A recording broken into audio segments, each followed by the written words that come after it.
Hello, in this lesson we're going to derive the continuity equation. We could do it by starting with the Reynolds transport theorem, but we're not going to do that today. We're going to make it a little bit easier. We're going to start with the conservation of mass equation. So let me write that conservation of mass equation down. Basically, 0 equals, and we've got a differential, and what we're looking at is a d dt, and what we're differentiating is the mass in the control volume. Now, what is the control volume? Well, I've got this example control volume down here. It's a four-way cross, and I am outlining the control volume. The control volume in this particular case is just the four-way cross. It's the limits of the four-way cross, and the control volume is everything that's inside of it. And then what we do is plus the summation of the dm dt, which we're going to express as m out, and minus dm dt, which we'll do m dot in. So that's what we have. The rate of change of mass in the control volume with respect to time is equal to dm dt of the mass going out minus dm dt of the mass coming in. Very simple. We all understand that from physics. Let's write what the mass in the control volume is. So the mass in the control volume, excuse me, is equal to just the density of the fluid times the volume. And then what we have is dm dt, m dot, is equal to rho q. Now, in this four-way cross, we actually have four different flows that are coming.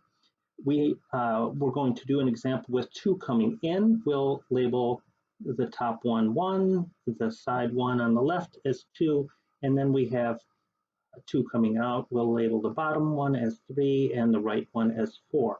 So there we have 4 different flows. So 2 in and 2 out. So now that we've got mass of the control volume and dm dt defined, let's rewrite the conservation of mass equation. So here we are, 0 equals d, and then it's rho v volume dt plus, and then it's rho q out minus rho q in. So looking at this, we could be dealing with air, in which case rho might be variable, any kind of vapor, air, but we're going to be dealing with water. So in the case of water, we have basically an incompressible fluid. Oil would be the same way, incompressible, basically incompressible. And when it's incompressible, basically the implication is rho is constant.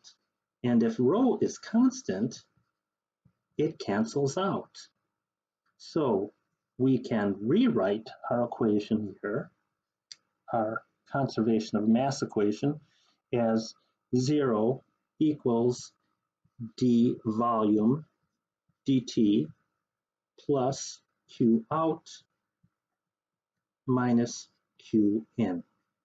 So there is our conservation of mass equation. It doesn't have mass. Now it's just dealing with flow rates and volumes.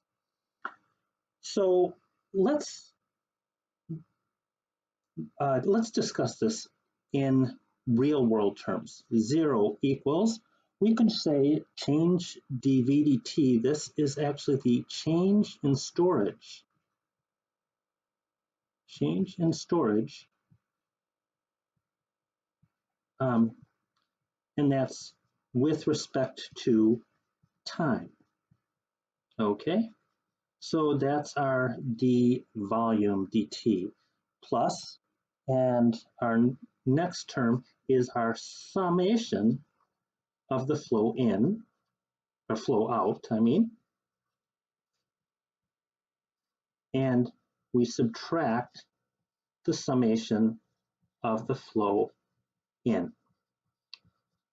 So there's our basically a continuity equation. That's what it is.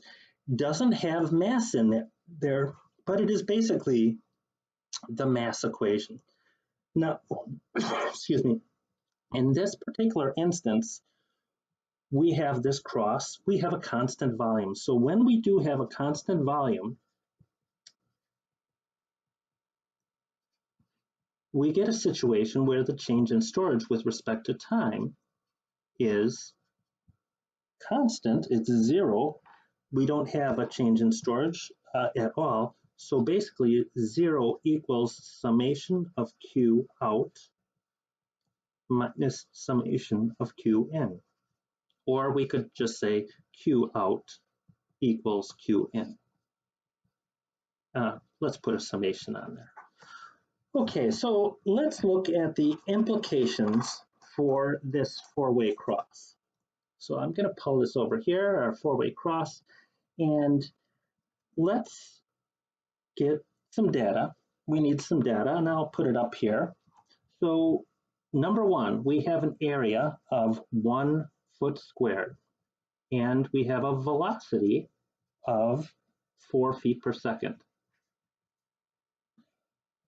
At 2, we have a flow rate of 5 CFS, and we have an area of 0.5 square feet. For number 3, we have a Q of 6 CFS, and we have a velocity of 2 feet per second. And for number 4, all we know is the area, and that area is 2 feet squared. What we want to know for each one of these is what is the flow rate, the area, and the velocity. Now, you should already know that the flow rate is equal to velocity times the area. Now, that's the average velocity coming in and out, but that's what we're going to leave it as, the average velocity. So knowing that, we can go around with, since we know area and velocity, or flow and area, or flow rate and velocity, we can calculate the third. That's pretty simple. Let's go and do that. So for number 1, we're looking for Q, and that will just equal velocity times area. So that will just be 4 times 1, or 4 cubic feet per second. Now for number 2, we're looking for velocity, which will equal Q divided by area, which is equal to 5 divided by 0.5. So its velocity coming in is 10, and that's feet per second. Now looking at number 3, this is coming out. We want to know what the area is. Well, since we know the flow rate and the velocity, we just divide flow rate divided by velocity, and what we have is 6 divided by 2, so our area is 3 feet squared. Now we get to 4, and we don't have, there we have area, but we don't have flow rate and velocity, so this is where we can apply the continuity equation, knowing that the summation of Q in equals the summation of Q out. So the flow rate here at 4, so our flow rate Q is equal to, well, what's the flow in? That's 5 plus 4. And what's the flow out? Well, that's at 3. We've got minus 3. So here we have a nice little equation to calculate it up. And, oh, it's not 3, it's 6. Sorry, that's 6. So 5 plus 4 minus 6 equals, that would be 3 cubic feet per second. So we know it's 3 cubic feet per second, and we can easily calculate the velocity is equal to flow divided by area, flow rate divided by area. Our flow rate is 3, our area is 2, so we have 1.5, and that's feet per second.